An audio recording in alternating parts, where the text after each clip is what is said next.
C'est un réel plaisir de vous retrouver, madame, monsieur. Bonjour et bienvenue dans le thermomètre de la RDC, une émission de débat où les co-débatteurs exposent leur avis avec liberté, mais pas de diffamation sur ce plateau.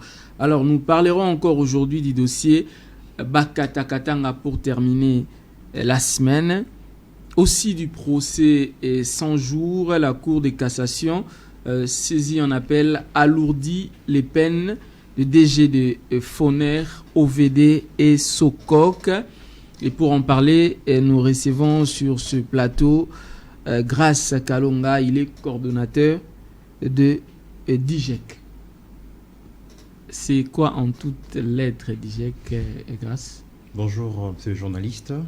Voilà, DIGEC, c'est une dynamique de jeunes colangélistes qui est là pour développer une idéologie et entrer avec la philosophie, voire même la méthodologie du professeur Ebérand Kolongele Cachemire. Les directeurs des cabinets AI du président de la République. Évidemment. Voilà, alors juste en face de vous, nous avons le docteur John Kankunda, un habitué de cette émission.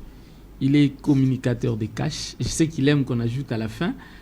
Président nous en charge. Voilà, président des prénoms nous en charge. Un parti politique tshisekidiste, oui, qui a comme vision matérialiser les visions et les actions de feu Étienne Tshisekedi et du chef de l'État. Voilà, merci beaucoup. Alors, les décors étant plantés, madame, monsieur, encore une fois de plus, bienvenue à toutes et à tous dans cette émission. Alors, je commence par vous, Grace.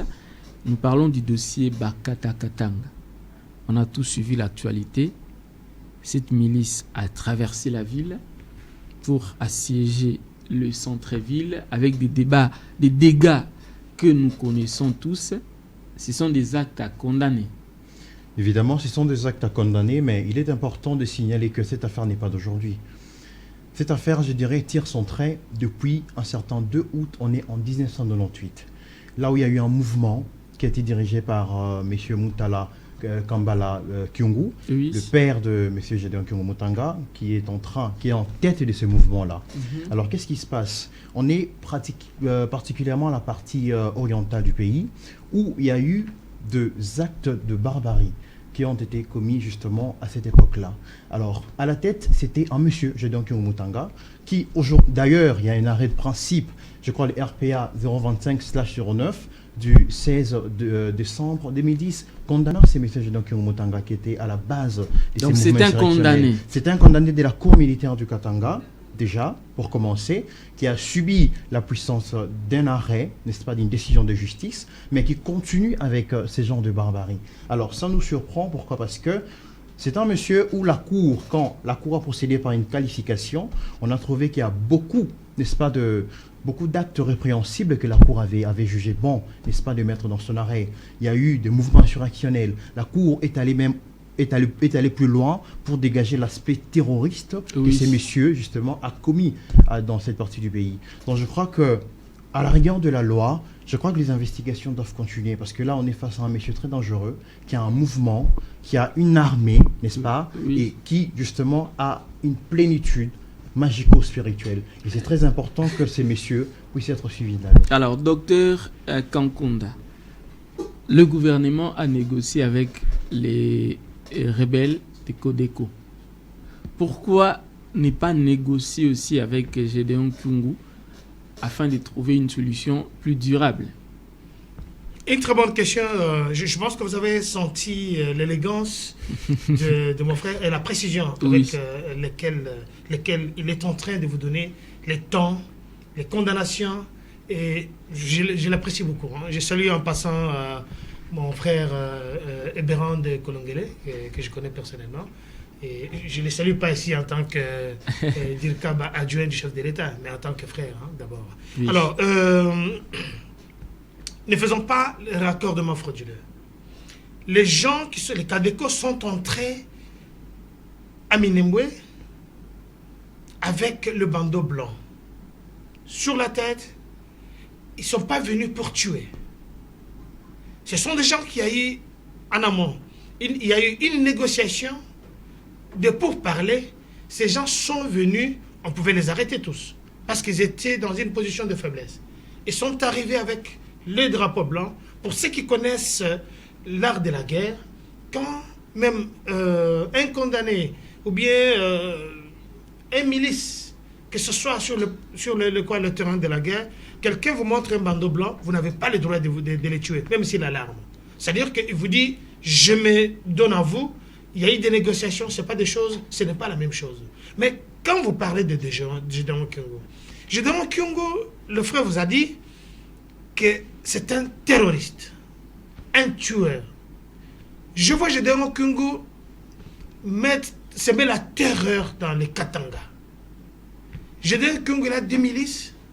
Gédéon Kyungu entre au Katanga avec un polo, avec l'effigie de l'ancien président, le président honoraire, Raïs 100%. On le voit, excusez-moi l'expression, avec les sexes des femmes et des hommes comme des trophées, avec le sein de femmes amputées, il les porte comme une chaînette pour démontrer aux gens que je peux tout faire et dans ces pays, personne ne peut faire quelque chose. La dimension mystique, il vient de... Il a tout dit. Mais nous ne sommes pas de mystiques. La RDC ne peut pas permettre ce genre de choses. Partout dans le monde, on ne peut pas tolérer. Ces messieurs recherchés par le tribunal international. Ces messieurs, que ce soit les États-Unis d'Amérique, que ce soit la France, que ce soit l'Union européenne, on recherche cet individu. La question qu'on se pose, le monsieur après avoir commis ses forfaits, il a fui, la justice l'a cherché. Il n'y a personne au-dessus de la loi dans ces pays.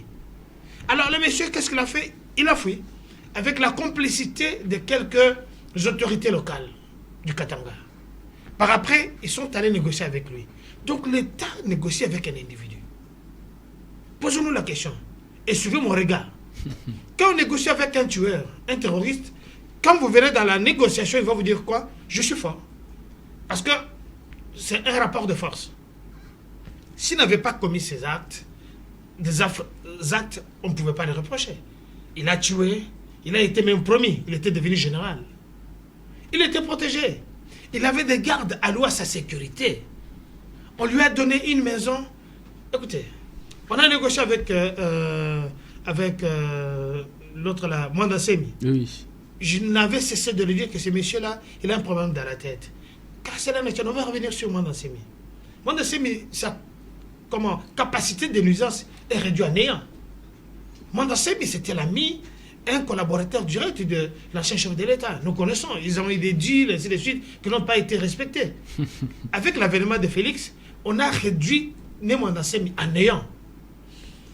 On recherche Kyungu Gédéon par la police de notre État, par l'armée.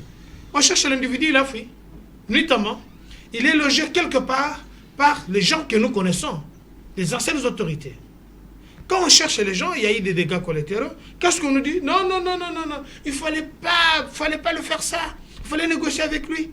Les mêmes gens qui ont décrié hier qu'il y a eu des problèmes aux frontières de Kasumbalesa. Les mêmes personnes qui ont décrié, qui ont dit, voilà, on a insulté Mme Maboud, bien que je ne permets pas, afin qu'on puisse insulter une maman. Mais ces gens-là, aujourd'hui, ils ne comprennent pas. Ils sont en train d'appuyer un individu. Ils le protègent, ils le gardent. Et nous sommes dans la République de Félix. Ça ne peut pas rester impuni. Alors... excusez-moi, il n'y a aucune autorité qui a condamné. Tous les notables du Katanga, il y a eu mort d'homme. Les gens ont été tués. Personne n'a décrié. Alors, docteur Kankonda, j'aimerais ajouter un autre élément. Le gouvernement, là je parle de l'époque de M. Kabila, le gouvernement a négocié avec presque tous les groupes rebelles. On a vu le gouvernement négocier avec le MLC à l'époque. Le MLC, c'était un groupe rebelle. On a vu le gouvernement négocier avec le RCD. Et on a comme l'impression que le gouvernement a oublié le mouvement qui est mené aujourd'hui par M. Gédéon Kyungu. Est-ce que ce n'est pas cet oubli-là qui pousse à M. Gédéon Kyungu de revendiquer aujourd'hui à haute voix afin que le gouvernement puisse les reconnaître officiellement comme les autres groupes rebelles? Non, mais Gédéon Kyungu veut être connu comme étant un terroriste. Mais il est déjà connu. Non, mais les autres aussi, on pouvait les considérer comme les terroristes à l'époque. De toute façon, avec Félix Antoine Tshilombo, il n'a pas la même stratégie, et il n'a pas la même façon d'appréhender les choses. Cet individu doit être arrêté, traduit devant les cours compétentes pour le crime de terrorisme, banditisme, anthropophagie, tous ces crimes-là. Félix n'est pas inactif. Je parle du gouvernement actuel. Imaginez, on a vu le chef du gouvernement descendre là-bas pour aller inaugurer un pont. Je parle de M. Papi Ilunga Ilukamba. Il est allé sur place. Mais quand on vient de tuer les gens là-bas, il n'est pas allé là-bas. Pour répondre à votre question, nous avons d'autres stratégies, c'est de mettre hors d'état de nuire ces gens, ces personnes. Le contexte n'est pas le même. Quand vous me citez MLC avec l'ancien rebelle Jean-Pierre Mbemba, qui aujourd'hui venait de fêter ses 20 ans, c'est pas de son mouvement politique, il y a eu des Roubaix-Rois. Et tous, ils étaient dans... Ce sont des tueurs, excusez-moi. Alors, mais dans le contexte, l'ancien contexte, ils étaient tous... Ils ont fait du mal à ce pays. Alors, pour ne pas monopoliser la parole, je viens à vous, Grace Kalonga. Alors, je vais vous reposer la même question. Est-ce que vous ne pensez pas que Gédéon Kyungu était oublié lorsque on a pris en compte les autres mouvements rebelles? Mais je crois que le docteur a tout dit. Même si vous êtes oublié dans un mouvement, dans le cadre des négociations bilatérales, mais cela ne vous donne pas le droit, n'est-ce pas, d'avoir un certain comportement, je dirais, criminel. Ce qui prime, c'est la paix. La justice a toujours été au milieu du village. C'est ça le plus important. La justice a toujours été un thermomètre. Voyez-vous? La justice a toujours été, je dirais l'astuce favorable pour le maintien de la paix. Le docteur a raison de dire qu'il faut que les instances internationales puissent se saisir de la question parce que trop c'est trop. Et se sont déjà saisis. Effectivement. On est face à une politique nouvelle. On est face à une politique qui est différente. On est face à une politique qui est, je dirais, qui est mutante. Aujourd'hui, les choses, n'est-ce pas, ne se conçoivent plus de la même façon qu'avant. Aujourd'hui, les choses sont visibles. Avec le pouvoir de M. Félix Antoine Tshilombo, nous pensons que, évidemment, on aura un bon pas. Alors, Alain Bolonjoa vient de nous rejoindre tout de suite sur ce plateau avec un retard, je ne peux pas dire un léger retard, puisque retard, c'était un retard. Exact. Alors, nous sommes en train de parler du dossier Bakata Katanga. Alors, ce problème-là commence à inquiéter puisque ça commence à prendre une autre dimension. Aujourd'hui, on a comme l'impression que ce groupe est en train de revendiquer le fait que les différents gouvernements qui sont passés n'ont pas pris en compte leurs revendications. Est-ce que vous pensez de la même manière? En tout cas, désolé pour le retard. Je salue mes co-débatteurs. Si nous prenons certaines questions épineuses de manière sélective, ça risque de biaiser l'analyse. Parce que nous avons d'autres questions qui sont sous-jacentes, mais qui ne sont pas prises en compte. Et cela fragilise déjà notre manière à cerner le problème, ou sinon à résoudre le problème. Aujourd'hui, là, il y a tout un gouvernement qui s'est organisé depuis 1900, vers les années 90 pour couper pratiquement, ou sinon pour prendre une bonne partie de notre République. Si aujourd'hui la partie Est est devenue ventre mou de la République, c'est justement parce qu'il y a un plan quelque part. Et ce plan est connu de tout le monde. Là, vous parlez des... Je sais que vous parlez des... Ce plan est connu de tout le monde. Non, mais il n'y a pas que ça. Ce plan est connu de tout le monde. Et fort malheureusement, certains naïfs continuent à nous distraire avec des débats stériles. En 1994, on a connu la situation au Rwanda.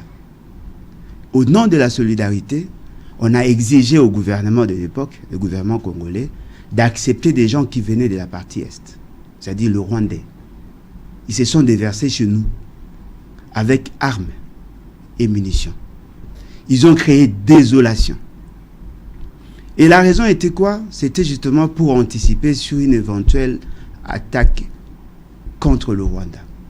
Et il y a eu 6 millions de morts.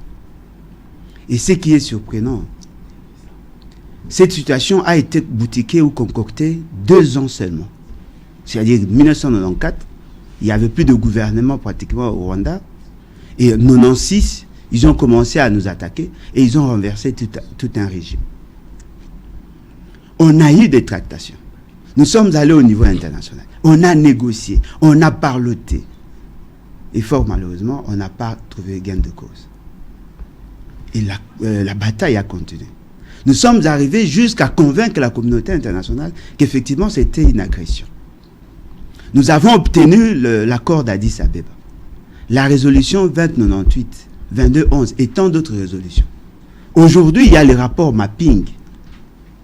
Et il y a même des déclarations de cette communauté-là qui prétend avoir le droit sur le sol congolais. Et fort malheureusement, aujourd'hui, on veut trouver des solutions palliatives aux problèmes qui datent de longtemps, aux problèmes qui sont causés par les partenaires de celui qui est porté à la tête du pays et qui est reconnu comme le garant, comme le commandant suprême des forces armées. Ça veut dire quoi? Soyez clair. Non, je suis clair. Ça veut dire qu'aujourd'hui, nous n'arrivons pas à résoudre le vrai problème parce que nous nous posons de mauvaises questions au vrai problème. Donc, le malheur aujourd'hui au Congo, c'est d'avoir M. Félix Tshisekedi à la tête du pays. Ah bon? Les insuffisances de gouvernance que nous constatons, c'est justement parce qu'il n'a pas été préparé. La difficulté que nous avons au Congo, c'est parce qu'il y a des yes men, des gens incapables de dire non. Donc, le problème de Bakata Katanga, vous mettez ça sur le dos de M. Non, mais il a choisi d'être président. Et parmi le rôle que l'un président doit jouer, c'est être le commandant suprême des forces armées. C'est être le chef suprême, le garant. Et fort malheureusement, avec autant d'insuffisance, on traite certaines questions. Prenons le cas de Bakata Katanga. Cette idée de Bakata Katanga date de longtemps. C'est vrai. Mais la manière de gérer les dossiers, pourquoi elle doit être différente de ce qu'on a connu avec Codeco? Pourquoi des hommes qui n'étaient pas armés ont été fusillés? Ils ont été tués comme des lâches, comme des bêtes. Mais ils sont venus avec une dimension spirituelle. Non, mais la dimension spirituelle ne peut pas être quantifiée. On ne peut pas tuer quelqu'un parce qu'il a amené une dimension spirituelle. On a accepté des gens armés entrer chez nous et sortir avec des butins de guerre. Ils ont été couronnés, ils ont été reçus. Et au-delà de ça, M. Félix Tshisekedi et son parti politique ont reçu Kagame ici chez nous. Mais c'est un voix, c'est notre... Non, mais attendez, il faut éviter ça. Il faut éviter... Non, attendez. Non, attendez. On ne va pas déplacer le Rwanda. Mais ce qui est vrai, ceux qui n'ont pas maîtrisé le velléité du Rwanda peuvent dire ça. Il peut être accueilli, nous sommes d'accord. Mais il a été accueilli avec triomphe au stade des Martyrs. Ce qui veut dire quoi? Aujourd'hui,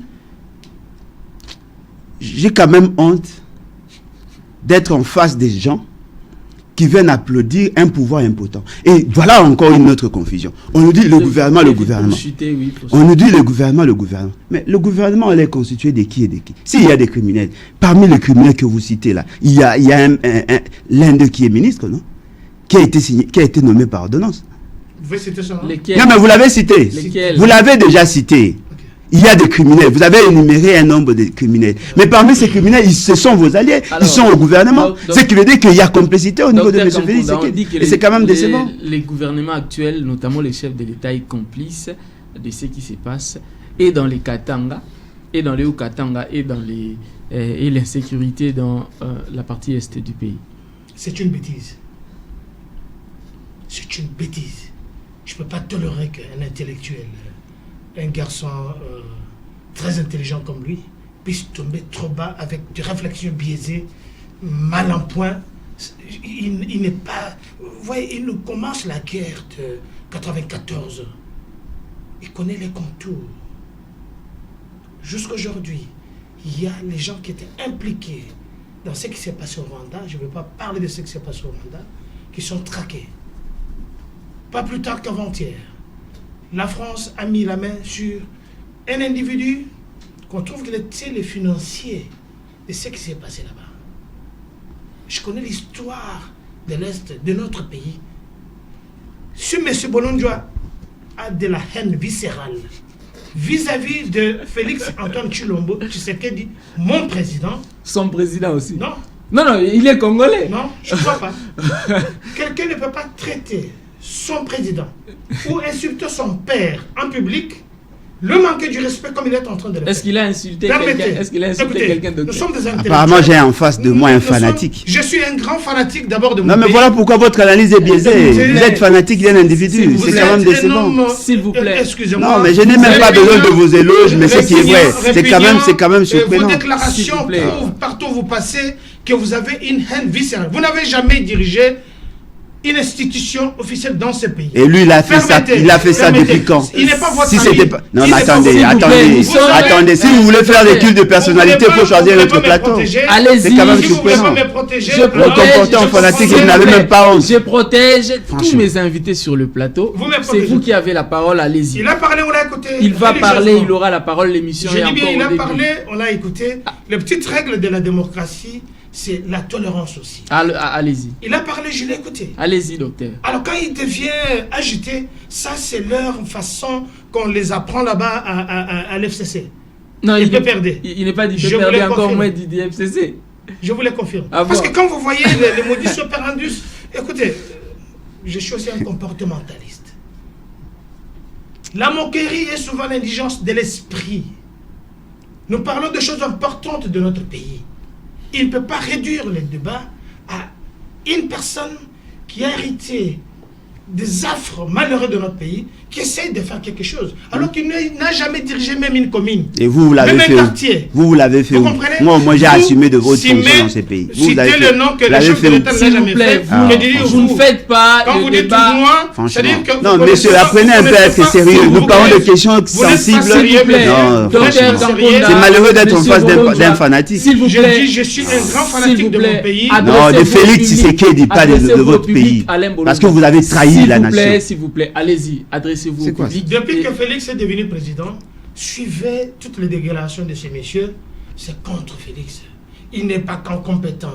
Il a trahi. Non, mais il a trahi sa il est famille, congolais, il est libre. Qui, il est libre de prendre position. Comme lui, non, écoutez, lui, il est libre de se présenter, être candidat quelque part. Personne ne lui ravit ses droits. Est-ce qu'il a Félix Tshisekedi a grandi dans ces sphères, la politique. Lui, il est devenu politicien, je sais pas, il y a 1 année, 2 ans, avec l'avènement voilà, on ne peut pas, je peux pas, moi je donne pas, je fais comment confiance à ces gens de personnes. La parole doit circuler, à terminer vite. Permettez que je termine. Il envoie des choses que nous avons l'obligation de répondre. Il nous a parlé de la guerre du 94. Il ne nous a pas dit que Jean-Pierre Mbemba, avec tout le groupe de rebelles, des tueurs, ont servi là-bas. Il n'a jamais vu Félix Tshisekedi en train de prendre les armes. Nous étions à Seine City. Nous avions l'obligation de quitter là-bas, de déserter, parce qu'on a compris qu'on était en face des tueurs, des terroristes. Moi, j'étais à Seine City. Lui, il n'a jamais été là. Et à ce temps-là, je ne savais même pas ce qu'il était en train de faire. Il ne peut pas m'apprendre l'histoire de mon pays. Alors, pour ce qui concerne l'histoire de Bakata Katanga, écoutez, on a eu le problème de Mukungubila ici à Kinshasa. Mukungubila, c'est un pasteur. Je ne sais pas, politico-mystico, comme vous voulez. Il y a eu un carnage ici, à l'RTNC. Vous savez combien il y a eu de morts? Il n'a jamais décrié une commande. Ah bon? Ici, aujourd'hui, on ne peut pas essayer de prendre un peuple congolais, mettre notre armée, la sécurité interne, jouer avec ça. Ces gens-là sont entrés, ils avaient des armes blanches, tout comme des armes de guerre. Grâce Kalonga, vous avez droit à la parole aussi, puisque vous n'êtes pas venu accompagner M. Alain Bolonja et Dr Kankonda. Alors, continuons le dossier Bakata Katanga. Quelle solution durable? Puisque c'est une affaire qui date de longtemps. Déjà, j'ai dit merci à mes précurseurs. Je pense que M. Alain, il est très conséquent avec ce qu'il dit, et il a des preuves tangibles, parce que je trouve ça un peu grandiose de soulever de tels propos comme ça dans un plateau télévisé. Il faut être conséquent, il faut avoir de preuves pour ça, parce que c'est un peu versatile. Alors, comme solution, je pense que moi j'ai toujours milité pour la justice. La justice a toujours été là. Et je crois, n'est-ce pas, à cette justice-là. À cette justice qui rassemble les gens. À cet aspect axiologique qui protège les valeurs les plus essentielles de chacun d'entre nous. Je pense que si on s'associe, si on se met autour d'une table pour trouver un consensus, pour punir ceux qui font du mal à certains. Parce que je crois que le docteur l'a dit ici, concernant l'aspect magico-spirituel, c'est un monsieur, excusez-moi les termes, qui s'est promené avec des organes génitaux des gens. Au vu, au-dessus de tout le monde, mais quand on ne peut pas tolérer ça, c'est compliqué. On n'est pas dans une jungle, ni dans une justice privée. Comment arracher la mâchoire de quelqu'un? Comment éventrer une femme enceinte, lui enlever le fœtus pour un rituel magique? On peut pas applaudir ça. Et c'est un monsieur, je crois, du point de vue de la justice, la justice doit être là, n'est-ce pas, pour punir les coupables, n'est-ce pas, et pour rendre un dû à ceux-là qui voudront bien, n'est-ce pas, s'associer à cette action. Alors, Alain Bolonjoa, vous avez la parole. Je vais soulever un point. Certains analystes politiques disent qu'on a vu le FCC, là je parle du FCC, condamner les actes tribaux. On a vu condamner le tribalisme, le FCC, mais aujourd'hui avec le dossier Bakata Katanga, aucun membre du FCC n'a fait une déclaration publique. Bon, je crois que nos amis de l'UDPS sont mieux placés parce qu'ils sont en partenariat. Je ne suis pas membre du FCC, je ne peux pas répondre à leur place. Mais c'est qui est vrai, qui a applaudi Gédéon? Personne. Mais cela ne vous donne pas le droit de tuer les Congolais. Parce que la justice ne veut pas dire la justice des armes. Si vous trouvez que Gédéon a eu à poser des actes répréhensibles, nous soutenons. Mais la procédure, les gens qui ont manifesté n'étaient pas armés, messieurs. Quand vous dites qu'ils étaient armés à armes blanches, vous faites allusion à quoi? Ils avaient quoi en main pour tuer les Congolais? Ils n'avaient rien.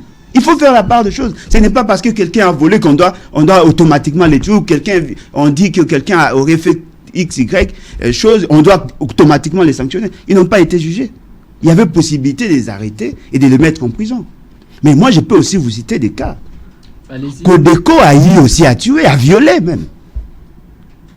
Et pourquoi on leur a donné un véhicule, carburant, et munitions, et même des parfums? On dit que le cas Codeco est différent. Non mais différent en quoi? Non, attendez, différent. Pourquoi? La différence se situe à quel niveau? Vous savez pourquoi tout ça, ça prend de l'ampleur? C'est le tribalisme. Et c'est ce que nous sentons dans le chef de ceux qui sont au pouvoir. C'est quand même décevant.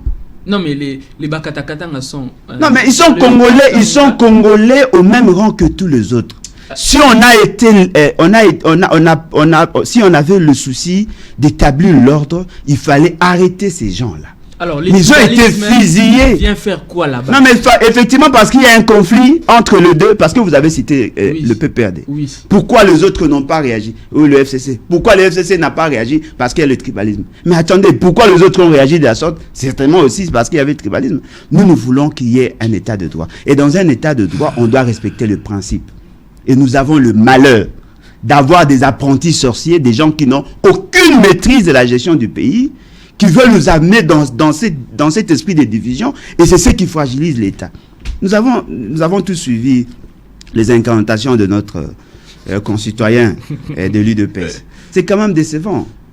Arrêtez de vous surestimer. Il suffit seulement de faire votre allocution, de défendre votre position, on saura ce que vous êtes réellement. Si vous étiez à Sun City, est-ce que vous savez ce qui s'était passé pour que nous ayons la deuxième signature de l'accord? Il y a une personne qui pose des questions ici, monsieur. Non, mais moi je parle. C'est à vous de voir si vous allez répondre ou pas. Allez-y. Non, mais je m'attaque à vous parce que vous apparaissez très dangereux. Attendez. À Sun City. Non, mais soyez tolérants. C'est ça la démocratie à votre niveau? Docteur Kankonda. C'est qui est vrai. C'est qui est vrai. Vous m'avez demandé de vous protéger, je vous ai protégé. Alors je protège aussi Alain Bolonjoa. Non, mais je n'ai même pas besoin de la protection parce que j'ai en face de moi des fanatiques, il a avoué ici.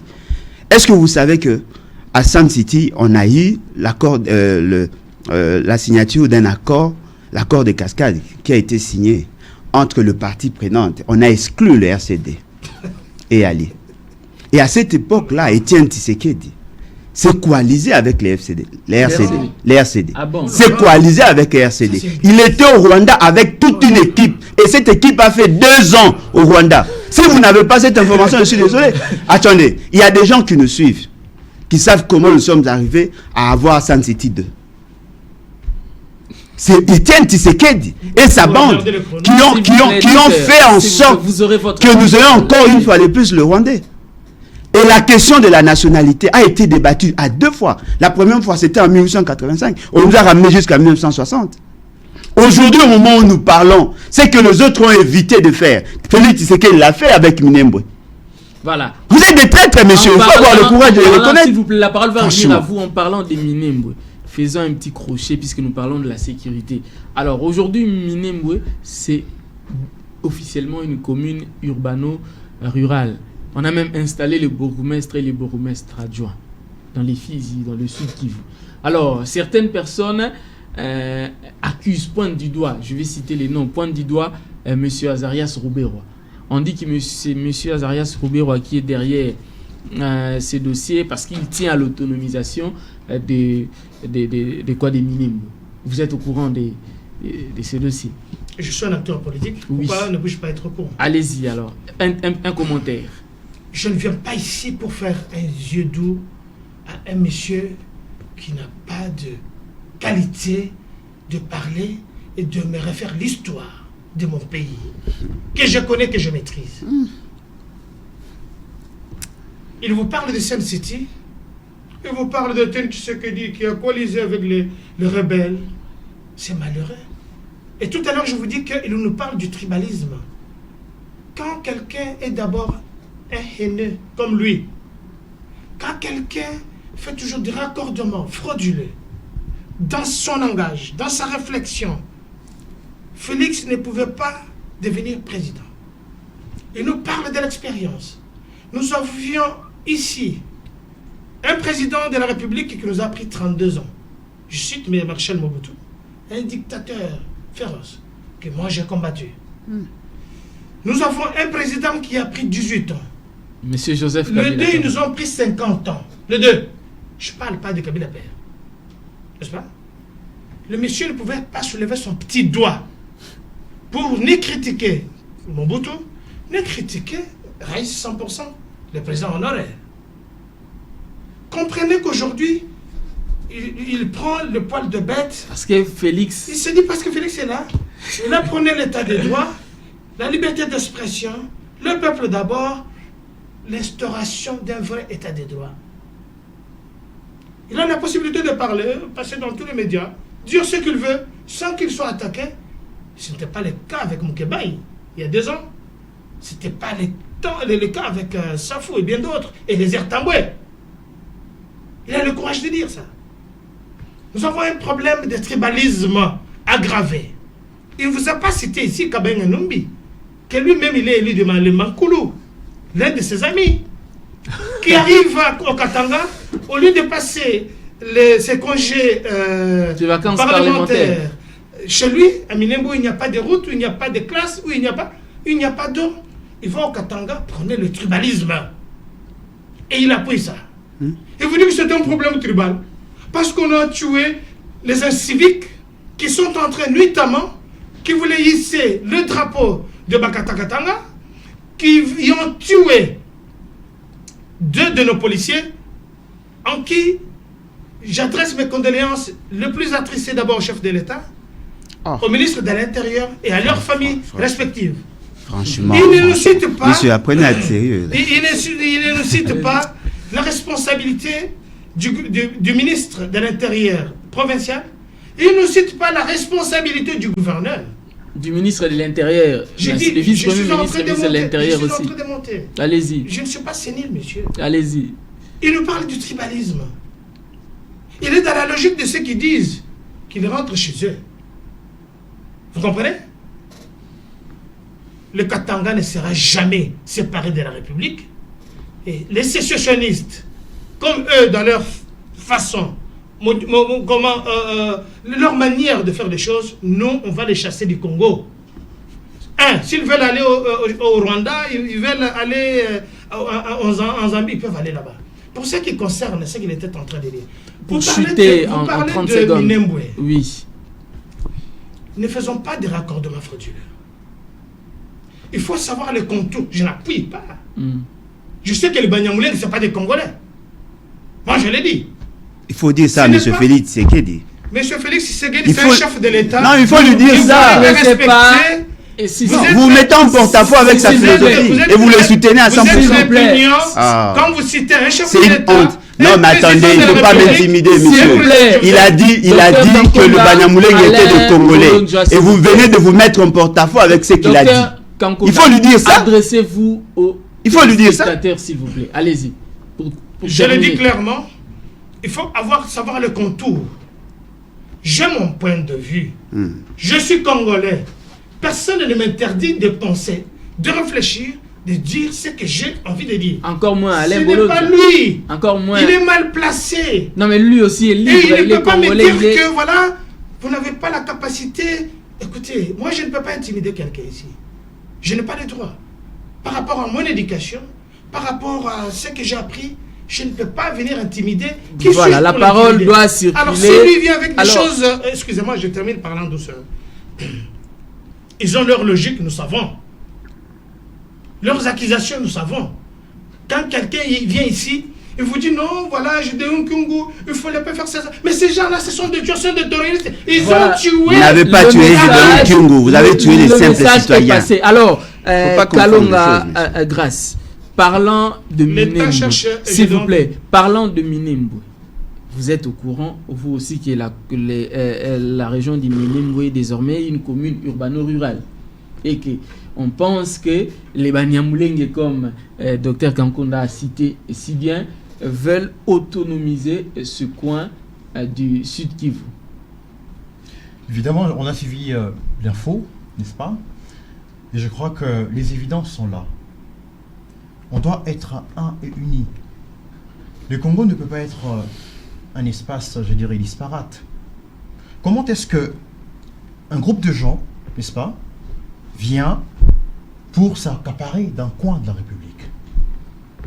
Le Congo nous appartient tous, on est Congolais. En tout cas, je pense que c'est intolérable. C'est intolérable. Mais ils n'ont jamais dit que ça quitte le Congo, la région quitte le Congo pour aller au Rwanda. Vous avez parlé vous-même de l'autonomisation. Je crois que j'ai pesé vos mots. Oui. Vous l'avez dit, l'autonomisation. L'autonomisation implique beaucoup de valeurs. Ça, ce ne sont que les analyses des... Justement, je crois que le docteur l'a dit, la liberté des pensées, je crois que c'est un droit qui est protégé par plusieurs pactes internationaux. Entre autres, le pacte relatif aux droits civils et politiques. La liberté d'expression, la liberté de culture, la liberté de culte, de manifester. Tout ça là. Je crois que ce sont deux droits qui sont protégés par deux pactes. Comme ce qu'Alain Bolonjo a fait, il est libre. Je n'en disconviens pas, je ne suis pas contre ce qu'il a dit, mais des fois ça me vexe un peu parce que là on parle du chef de l'État. Non mais il ne peut pas être critiqué. Non, critiqué bien sûr, mais écoutez, c'est pas un garçon d'école. Non mais c'est pas notre ami ici. En quoi, s'il vous plaît, en quoi il a insulté? Non, jamais. J'ai pas dit insulté. Oui. Mais je crois que le chef de l'État, il est quand même hautement gradé. Il n'est pas l'ami de qui que ce soit, n'est-ce pas? Il gère toute une nation. Et je crois qu'on doit quand même respecter ça. Oui. Les attaques personnalisées, je ne suis pas dedans, mais écoutez, mais on est face à une autorité. On est face à un chef, n'est-ce pas, qui a été élu par la population congolaise. On ne peut pas manquer du respect à quelqu'un comme ça. Alors, Alain Bolonjo, j'ai deux questions. D'abord, on pense que vous avez manqué du respect au chef de l'État. Ça, je reprends les dires de Dr Kankonda et de notre frère Kalonga. Et deuxièmement, pour terminer ce dossier de Minembwe, est-ce que vous pensez qu'il y a vraiment intention d'autonomiser ces secteurs? Cher ami, ce n'est pas à nous de penser. Oui. C'est ce qui s'est dit. C'est ce que nous savons. Et les autres, ce que nous appelons le Banyamulenge, les disent. Et hier aussi, ils l'ont dit. C'est ça leur intention. Non, mais il y a une émission, Marius a reçu un Congolais d'après nos amis de l'UDPS. Il a dit clairement. C'est clair. Tout le monde sait que c'était ça leur intention. Et ça s'est dit aussi. Sauf peut-être les naïfs qui ne veulent pas comprendre ce qui s'est fait. Nous nous sommes battus pour que cela n'arrive pas. Et cela est arrivé pendant que le fils de Tiens Tshisekedi est là au pouvoir. C'est une honte. il faut aller le lui dire. C'est une honte, c'est une trahison, ce qu'il a fait là. On pouvait tout supporter sauf ça. Vous voulez donner l'espace congolais à des étrangers? Apparemment, vous n'avez pas la maîtrise de l'histoire. Tout ce que vous avez dit là, c'était du blabla. C'était ça l'intention. Si ils ont eu à déstabiliser les régimes en 1994, la finalité c'était ça, d'atteindre cet objectif-là. Même à l'époque de Kabila, on n'a pas vu ce que nous vivons aujourd'hui. Et lorsque vous faites allusion aux 32 ans de Mobutu, apparemment vous oubliez qu'Étienne Tshisekedi a assumé de fonctions pendant près de 17 ans. Si vous avez la maîtrise de l'histoire, vous ne pouvez pas citer Kabila, Mobutu. Parce que vous, là, vous êtes sorti de ma mélange de Mobutu, de l'impère. Étienne et de 71. Où vous avez fait du sol et du sous-sol un bien privé. Vous avez participé dans l'assassinat de ces pays. Vous avez désorienté la jeunesse avec votre mauvaise politique. Et aujourd'hui, vous voulez me dire, non, voilà, Mobutu a géré 32 ans. Effectivement, il a géré 32 ans avec vous. Si Kabila a mal géré, la population s'est coalisée pour le faire partir. Et c'est vous qui l'avez maintenu aujourd'hui en acceptant les deals. Vous avez cautionné la forfaiture. Et vous n'avez même pas honte, vous venez soutenir ça ici. C'est quand même une honte. Nous voulons résoudre le problème. C'est que moi, je voudrais demander à toute la population congolaise, et plus précisément les jeunes de l'UDPS, ne portez pas la responsabilité de la balkanisation. Je lance un message, ce sont des Congolais. Vous les avez tués il n'y a pas longtemps, le 9. Vous les avez tués, vous ne savez même pas qu'ils étaient des jeunes de votre parti. Vous aurez votre temps. Nous demandons, je demande à la jeunesse de l'UDPS, je demande à la jeunesse de l'UDPS de ne pas porter la responsabilité de ce qui va arriver.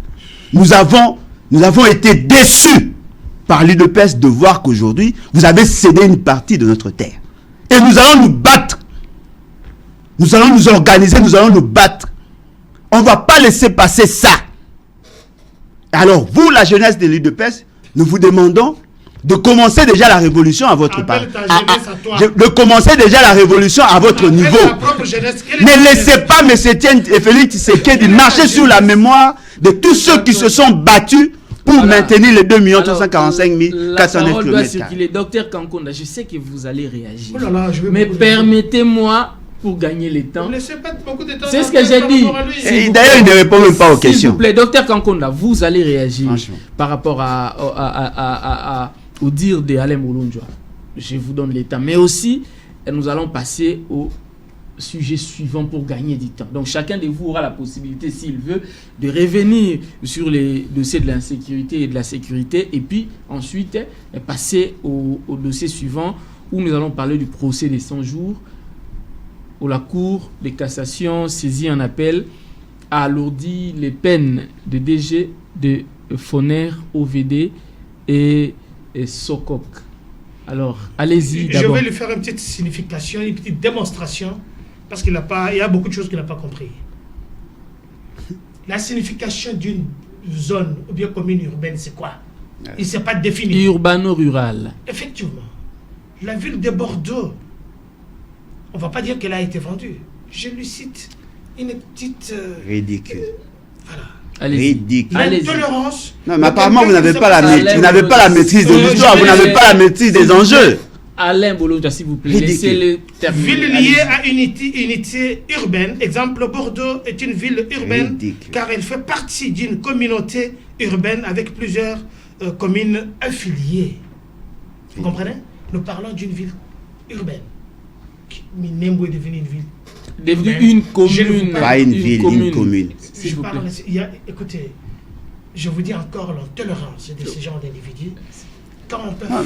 C'est juste pour vous aider, c'est une commune. S'il vous plaît, Alain Bolonjoa. Je vous parle ici de l'urbanisation. Allez-y. Si je fais l'amalgame des cités, j'ai du mal à comprendre ces individus. Vous êtes libre de parler, allez-y. Je vous parle de Tshisekedi comme si c'était son oncle paternel, comme si c'était son ami. Franchement, si c'est votre Dieu, c'est votre problème, monsieur. Il ne faut pas les citer. Pourquoi pas? On a vu le Mbutakanza ici. Pourquoi pas? Chacun, écoutez, Tshisekedi n'était pas né pour qu'il puisse chercher une liberté pour toi. C'est une personne qui a mis un citoyen, qui a pris ses engagements, parce que vous êtes aujourd'hui un féodé, vous n'avez pas la capacité, ni le pouvoir, ni la manière. Écoutez, faisons attention, citons d'abord nos propres parents, qu'est-ce qu'ils ont fait? Au lieu de citer les parents, ils n'ont pas détourné des maisons de l'État. Vous comprenez? on ne les connaît même pas. Oui, mais parce qu'il n'a pas détourné l'argent de l'État. Donc voilà, parce qu'il n'a pas détourné la maison de l'État. C'est normal. C'était un commerçant. S'il vous plaît, c'est moi qui contrairement à ce que nous vivons aujourd'hui. Vous ne posez pas des questions, ni de Pierre Kankona, vous ne posez pas des questions à Un enfant d'un politicien, il sera toujours politicien parce qu'il a pris dans les sangs. Un enfant d'un commerçant, la politique ne s'apprend pas dans les sangs, monsieur. Il peut toujours aller faire des affaires comme son père et puis suivre Jamal comme tout autre. Alors, pour ce qui me concerne, j'ai du mal à ce qu'un individu vienne ici, il critique l'UDPS, il critique les individus, les responsables de l'UDPS, il critique Jean-Marie Kabound, il dit la jeunesse de l'UDPS, je vous demande, nous, on ne va pas se laisser faire. Vous qui identifiez-vous? Je préfère parler, il m'impute d'être un membre de l'UDPS. Je suis Tshisekedi, je l'assume. Je suis fanatique d'un état de droit, je suis fanatique d'un monsieur qui a passé toute sa vie, dont on connaît le père, la mère et son parcours. Qui on ne connaît pas les pères, alors, les mères et les je parcours. ne veux pas que quelqu'un vienne ici me dire c'est vraiment un fanatique. Voilà, Kabila, il nous a fait ça. Docteur Kankona, qui on ne connaît pas les pères, les mères et la Si vous mon regard. Alors, ma maman n'est pas angolaise. Je vais la question. Allez-y. Ça, c'est un débat de caniveau. Voilà. Il y a des gens que vous ne pouvez pas faire passer à la télé. Allez-y, docteur. Respectez-vous quand même. Allez-y. Alors, pour ce qui concerne l'histoire que vous parlez de Foner, oui. Je ne veux pas trop m'éterniser là-dessus. Oui. Je lui ai donné juste une petite signification. Quand une commune est décentralisée, je l'ai cité la ville de Bordeaux, peut faire des recherches parce qu'il n'a pas cette matière-là. Allez-y, par rapport au procès des 100 jours, la Cour de cassation saisit un appel à l'ODI. Je vous dis que c'est pour la toute première fois depuis que la République est République. Il y a des faits qui ne trompent pas. Nous avons aujourd'hui des individus qui sont arrêtés. On n'a jamais vu dans cette République un président permettre à la justice de faire son travail. Il a laissé même son directeur de cabinet. Le directeur de cabinet, ce n'est pas n'importe qui. Vous comprenez? On a vu dans les temps Némi Mulangi avec l'autre là, c'est qui est l'ancien ministre de santé honoraire, Kabang Enumbi. Ils ont spolié 5e et 8e rue de l'Onatra avec la permission des gens que je vous cite ici. Kabila était vraiment affecté par rapport à ça. Il n'y a pas eu de justice. Aujourd'hui que la justice est indépendante, aujourd'hui que la justice a pris ses galons, il n'y a pas de main noire derrière la justice. Que le ministre de Monsieur de Foner et les autres, que leur peine soit alourdie. Parce qu'il y a eu des investigations. Ces gens, je parle des enquêteurs, c'est un procès criminel. Ils ont pris le temps de réfléchir. Ils ont été formés pour ça. Ils ont pris le temps de réfléchir, de voir les contours, le pour et le contre. Ils se disent, ok, le monsieur a fait les recours, nous voyons ça. Au lieu qu'il le coupe de 3 ans, nous lui accordons encore un cadeau de 2 ans, 5 ans. Pour l'autre, il avait une année, encore un cadeau de 2 ans. C'est un procès pédagogique. Et il n'y aura pas des intouchables dans ce pays. Voilà. Vous pouvez ou ne pas aimer Félix, qui est le chef de l'État, qui dirige une institution. Déjà, lui-même, c'est une institution de la République, il faut rappeler aux gens ici. Vous ne pouvez pas vous adresser à une institution comme vous adressez à votre ami. Voilà. Et comme il est le chef, nous sommes plus de 80 millions d'habitants. Nous avons qu'un seul chef, c'est Félix. Si un individu est contre lui, c'est comme une bave de crapaud qui lance, en train de lancer pareil. Mais nous sommes en démocratie, alors, tout le monde ne peut pas être d'accord avec le chef de l'État l'a dit, je ne suis pas Dieu le Père.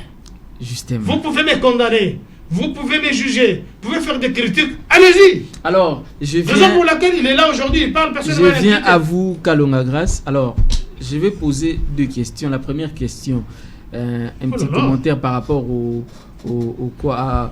procès des 100 jours avec les DG de Foner, OVD, Soko, qu'on pense que les juges ont été trop sévères. Ça, c'est des 1. Et puis des 2, aujourd'hui, grâce au procès de 100 jours, où d'ailleurs les directeurs de cabinet du chef de l'État, M. Vital Kamerhe, se retrouvent condamnés, nous avons aujourd'hui M. Eberande, qui est directeur de cabinet AI.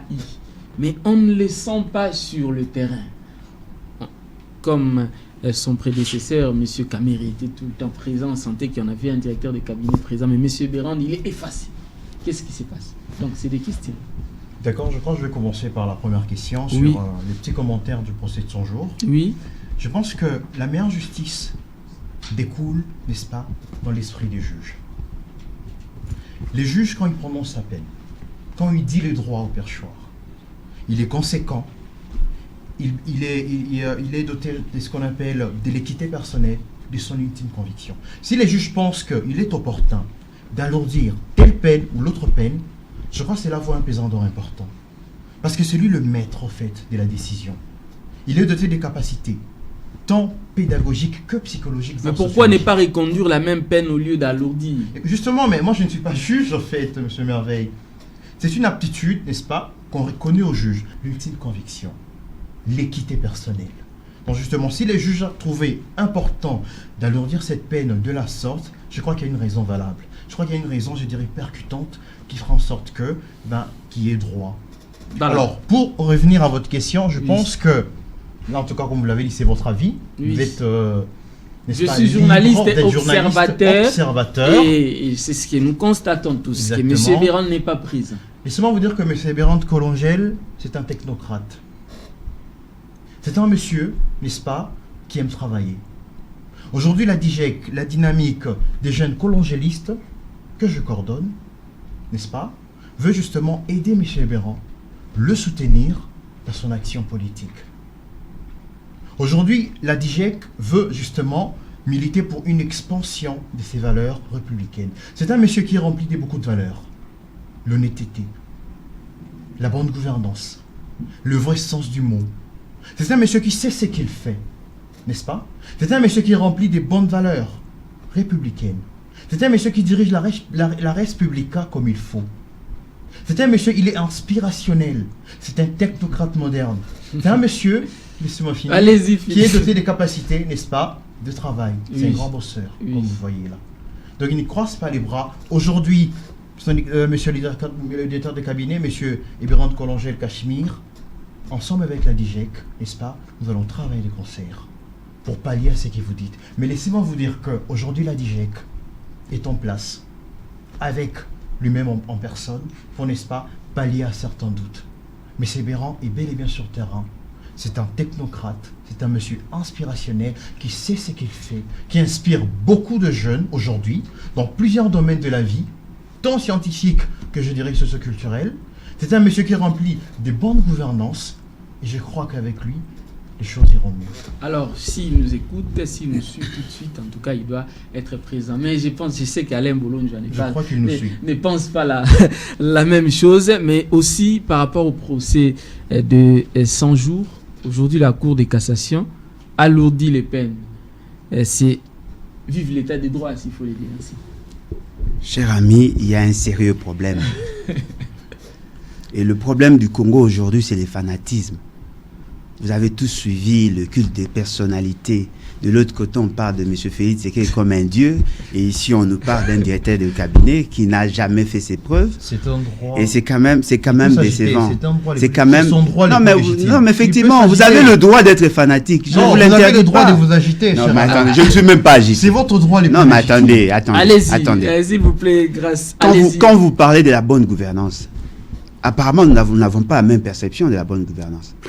Lorsque vous êtes directeur de cabinet, vous avez une ligne budgétaire, vous avez des crédits. Un bon gestionnaire, c'est limite au montant lui alloué. On ne peut pas aller dans le dépassement budgétaire. Tout le monde a des criers.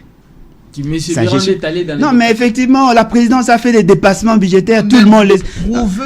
Prouvez comment? Parce qu'il y a un rapport. Non, mais attendez, monsieur, apprenons à être sérieux. Lorsque nous parlons du pays, vous savez la difficulté que vous avez, c'est quoi? Vous parlez des individus.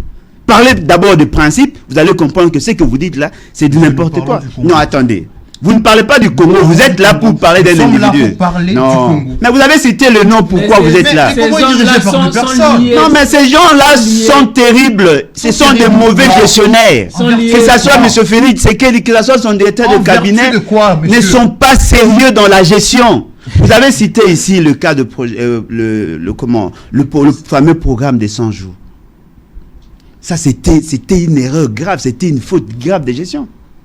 Comment un président de la République, dont les compétences sont connues dans la Constitution, pouvait se permettre de prendre les compétences du gouvernement et de donner à son directeur de cabinet. C'était un projet d'urgence. Non, mais l'urgence, attendez. Mais l'urgence veut dire quoi? Qu'est-ce que vous donnez comme contenu à ces termes-là d'urgence? Le vocable là veut dire quoi? L'urgence se constate par un acte. Quel est l'acte qui constatait l'urgence? Il y avait un gouvernement en place. Qui a assuré les affaires courantes. Non, mais effectivement, devait assurer les affaires courantes, justement parce qu'ils étaient revêtus de pouvoir plénier. Mais les compétences sont limitées. Non, les compétences du président sont limitées. Là, c'était les compétences du gouvernement. Lisez l'article 91. Les compétences du gouvernement pendant l'étape des... Les questions, attendez. Les questions de développement sont de compétences exclusives au gouvernement. Lisez la Constitution. Le gouvernement démissionnaire. Le gouvernement était démissionnaire par rapport à la volonté de M. Félix Tshisekedi. Ils ont été payés, ils assumaient de fonctions, ils devaient travailler. C'était une aberration et pour ça, M. Félix Tshisekedi devait être en prison. On ne l'a pas arrêté. Vous parlez de l'état de droit. Au-delà de ça. Les responsabilités ont été établies. Non, attendez. Il ne faut pas falsifier l'histoire. La première décision a été prise par M. Félix Tshisekedi. Le fait seulement d'avoir violé intentionnellement la Constitution, il devait être le premier à être arrêté. Il n'a pas été. Au-delà de ça, il vient encore de violer encore systématiquement d'autres dispositions constitutionnelles. Non, mais effectivement, je m'assume. Oui, je m'assume. Allez-y. C'est quand même surprenant d'avoir quelqu'un qui prétend militer pour le changement, pour l'état de droit, alors que lui-même, il a donné l'impression de violer systématiquement les dispositions de la Constitution. Il a violé le droit des juges. Il a suspendu l'installation du Sénat. Il a réduit les libertés individuelles. Il a occasionné la malversation financière. Il y a eu des cas de concussion, des détournements. Et vous voulez nous parler, M. Félix Tshisekedi, ici? Apprenez à être sérieux. Et vous parlez de la compétence du directeur de cabinet AI. Mais sur base de quoi vous le faites? Parce qu'il n'a pas su gérer les crédits qu'on lui a alloués. Il y a dépassement budgétaire au niveau de la présidence. Et on nous parle de l'incompétence là-bas. Même la signature pose problème. Voilà. Comment vous pouvez passer votre temps, venir à la télé pour parler des individus qui ont failli dans leur gestion, qui n'ont pas été capables de bien gérer le peu qu'on leur a donné, et vous voulez faire le culte de personnalité ici? Vous allez réagir. Alors, si vous interprétez les dires de M. Alain Bolonjoa, aujourd'hui, on pense que les personnes condamnées dans le procès des 100 jours en réalité ne sont pas les vrais responsables dans ce dossier. Est-ce que vous non, ils ne sont pas les seuls. Les seuls responsables, voilà. Le monsieur n'a aucune leçon de droit, et de la façon dont la justice travaille. Il n'a aucune expertise. Vous m'amenez quelqu'un comme ça, qu'on ne sait pas identifier de quel côté il est. Je suis congolais, des pères et des mères. Ma maman n'est pas angolaise. Vous comprenez? Je suis congolais. J'en interpelle toutes les personnes qui, de là ou de près, ont des parents d'une autre nationalité, de comprendre que nous avons un grand problème avec les gens qui, vous pensez, parlent bien français. Parler français, ce n'est pas synonyme d'une bonne éducation. Parler français, ce n'est pas synonyme d'être compétent. Parler français, c'est quelque part une langue, parce que j'en parle 9 couramment, je ne vais pas les citer ici, parce que je parle très bien allemand, j'écris l'allemand, je deviens un impoli, ou bien, excusez-moi. Là, vous décrivez votre chef. Alors, ce qui fait ici est que tout le monde comprend la haine viscérale, tout le monde comprend la façon, je prends le peuple congolais en témoin, parce que quand je suis ici, vous comprenez le monsieur qui insulte Félix? Je l'ai insulté? Il n'a jamais je l'ai insulté? Monsieur, apprenons à être sérieux. Je l'ai insulté? J'en interpelle au peuple congolais qui me suivent. Ils vont même pas vous suivre. Je n'ai pas besoin de... Faites votre culte de personnalité. Ne vous suit. Qui peut vous suivre? Vous dit... Vous soutenez un individu qui détruit le pays. L'IDPS, venez, les jeunes de l'IDPS, entre-temps, ils vous insultent que vous restez là-bas dans des bois, et ainsi de suite, mais ils vous appellent de la suite. Je ne comprends pas. Alors, pour ce qui concerne ce que vous venez de dire, Monsieur Kolongele, c'est un garçon très dynamique. Un garçon très intelligent. Je n'ai pas connu M. Kolongele parce qu'il est devenu du câble. Pour moi, c'est comme un jeune frère. Je l'ai connu quand il terminait son doctorat en France. C'est un professeur ici. Parmi les soi-disant professeurs qu'on a ici. Peut-être je peux en citer d'autres. Non. Soi-disant. Alors, ce monsieur a prouvé. Je ne dis pas qu'il a un diplôme congolais. Effectivement, il a la base ici. Il a terminé en France. Ça fait très longtemps que je ne l'ai pas vu. C'est quelqu'un que je respecte beaucoup. Et c'est quelqu'un qu'on doit du respect ici.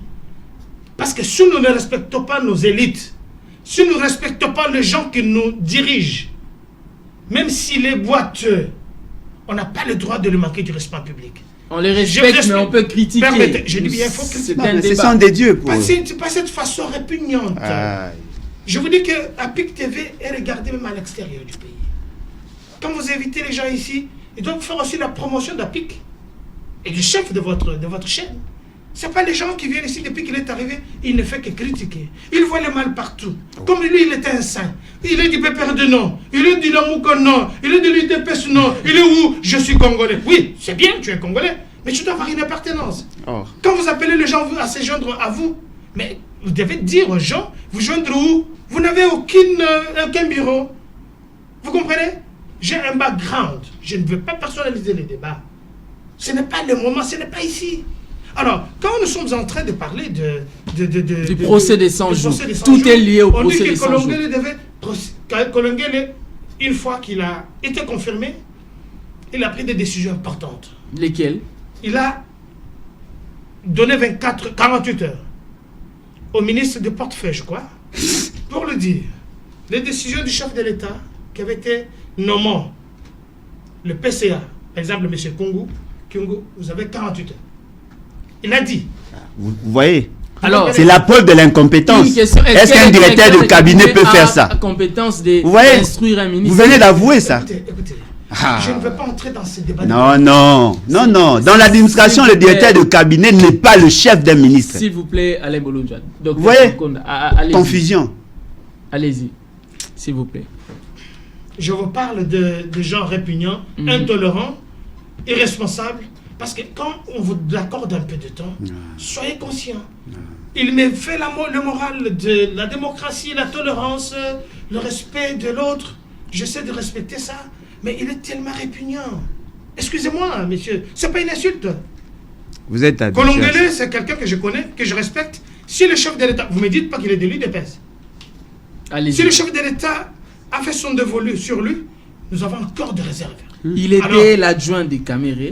La logique voudrait... Il fait un travail énorme. Voilà. Il fait l'intérim. On ne peut pas s'attaquer sur lui si vous voulez attaquer le chef de l'État, comme il est en train de le faire. Voilà. Alors, comme il est administratif, il a fait son travail. Mais on parle de procès Caméré ici. Caméré, il était directeur de cabinet. Il avait essayé d'outrepasser ses droits. On l'a essayé de lui faire comprendre qu'il n'y a qu'un seul chef de l'État. Il n'est pas le Premier ministre. Le procès des 100 jours, c'est un procès... Je dis bien, c'est le chef de l'État qui l'a permis. Si le chef de l'État l'a permis, c'est sous son égide.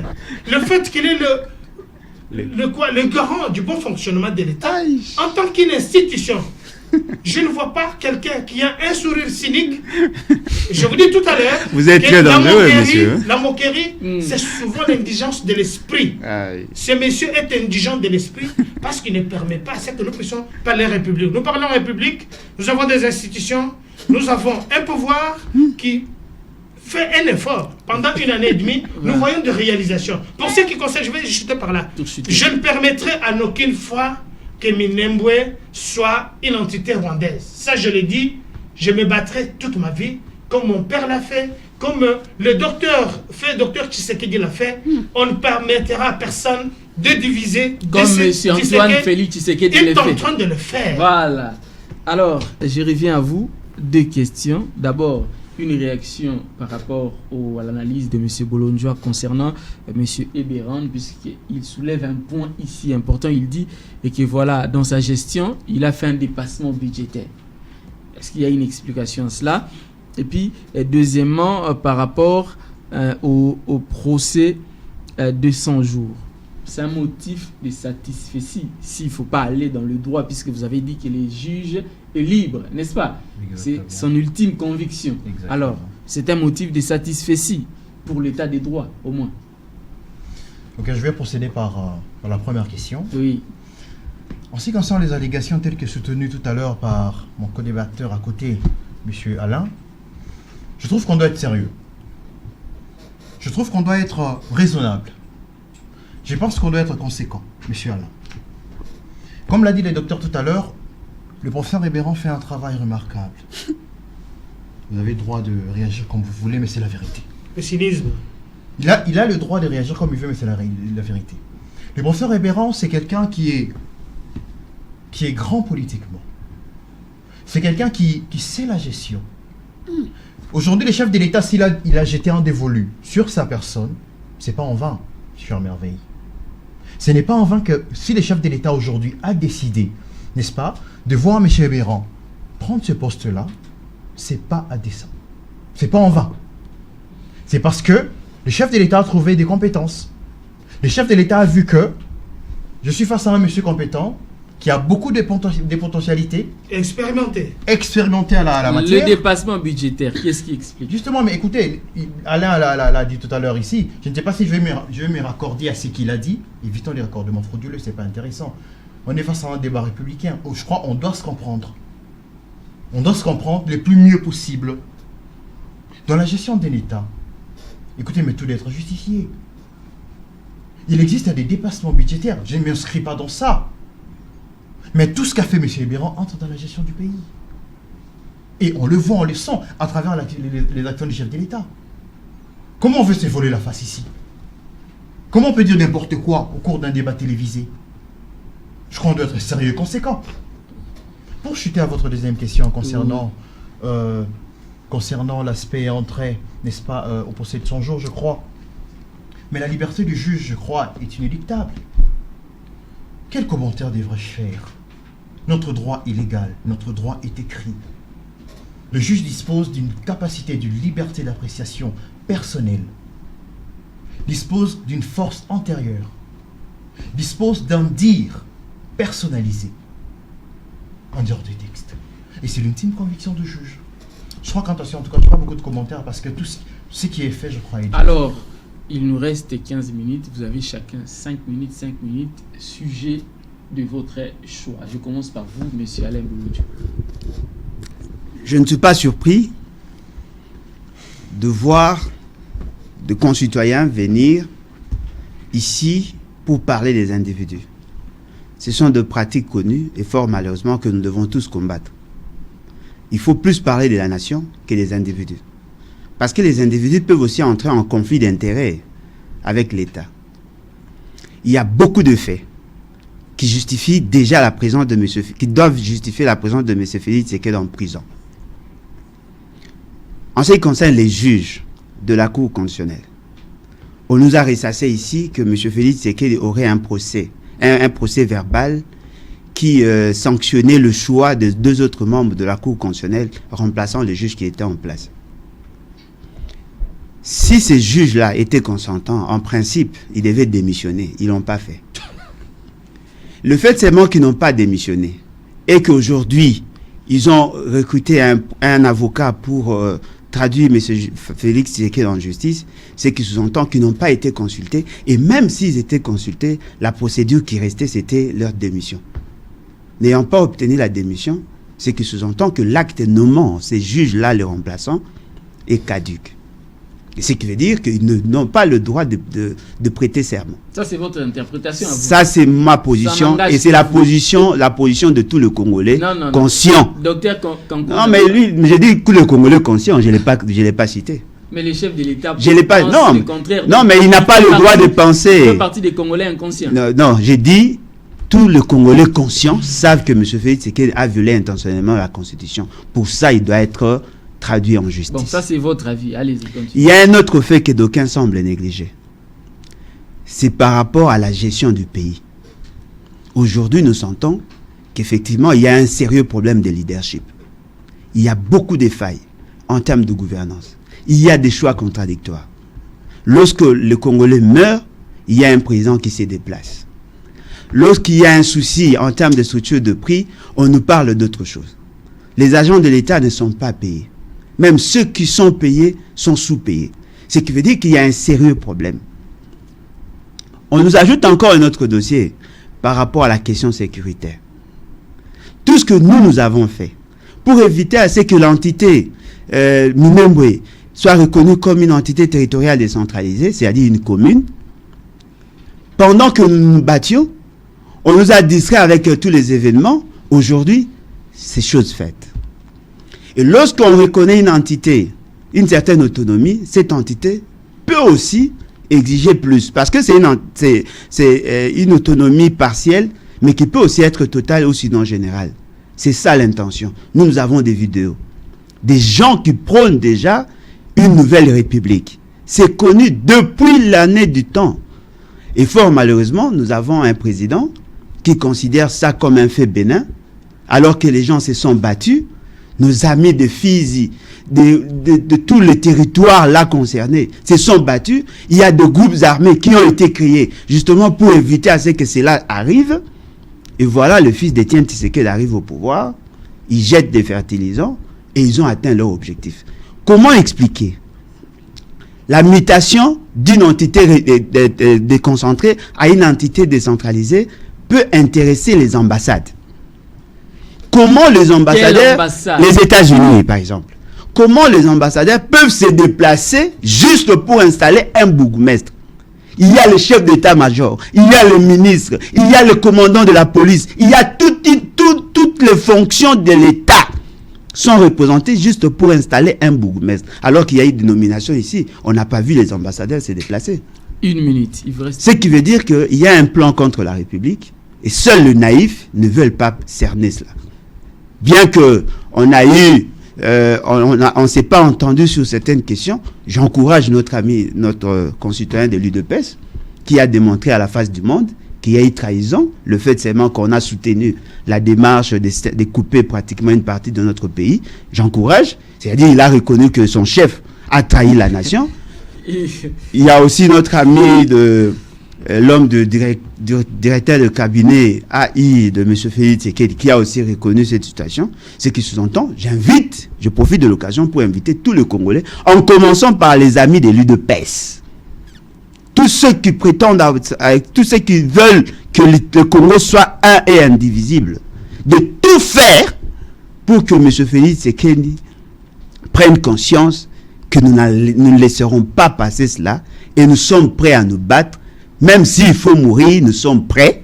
On ne va pas accepter que notre pays soit divisé. On ne va pas accepter que 1 mètre carré de notre pays soit cédé aux étrangers. Voilà, alors je rappelle que les propos sortis des bouches des co-débatteurs ici n'engagent qu'eux-mêmes. Alors, vous avez la parole, 5 minutes, Dr Kankonda, sujet de votre choix. Ok, je vais juste d'abord appeler tous les Congolais à faire bloc, à soutenir les actions du chef de l'État, à soutenir son directeur du cabinet et toutes les institutions de la République, parce que le chef de l'État a comme ambition l'unité de notre peuple, le bien-être du peuple congolais, le bon fonctionnement de nos institutions, la liberté d'expression, je dis bien le bien-être, le social du peuple congolais et la sécurité de notre pays. Notre pays est indivisible. L'ami peut mourir seul parce qu'il est prêt à mourir. Il ne doit pas engager les amis de l'UDPS, ni des tshisekidistes que nous sommes. Les gens de l'UDPS, les amis, les camarades, les combattants, vous ne connaissez pas cet individu qui vous lance un appel.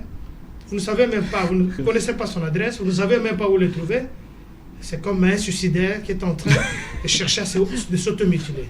Pour ce qui concerne mon pays, j'ai participé dans beaucoup de conférences avec l'ancien éminence cardinal Mosengo à Berlin, dans la salle même où était décidé le partage de l'Afrique.